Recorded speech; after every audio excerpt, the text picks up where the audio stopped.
كنت تعرف ان اكتر من 70% من التواصل بينك وبين اللي قدامك بيحصل من غير ولا كلمة؟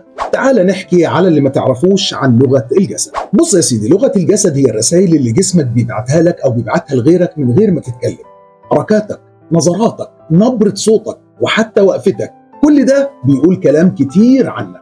في دراسة شهيرة بتقول ان 7% بس من التواصل بيكون بالكلام، 38% من نبرة الصوت، 55% من لغة الجسد. يعني جسمك بيتكلم أكتر منك. طب ما تيجي ناخد أمثلة بسيطة. لما حد يبص لك في عينك بشكل ثابت، ده ممكن يكون ثقة أو تهديد أو ممكن يكون حب على حسب السياق.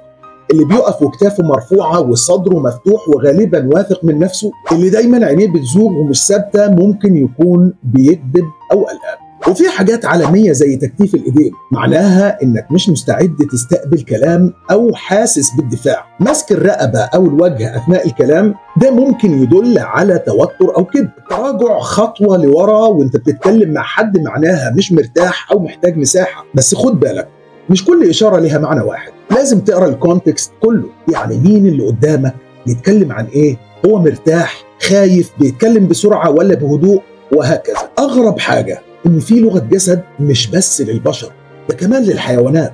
القطة لما تلف حواليك وتبدأ تحرك ديلها وتقول لك أنا بحبك، والكلب لما يرخي ودانه بيبقى خايف. طيب، ينفع نتعلم ونتحكم في لغة جسدنا؟ طبعا، ناس كتير بتتدرب على ده في التقديم، في المقابلات، في الشغل، وحتى العلاقات. بس أهم حاجة كن طبيعي. المبالغة في التمثيل هتخلي الناس تحس إنك مصطنع.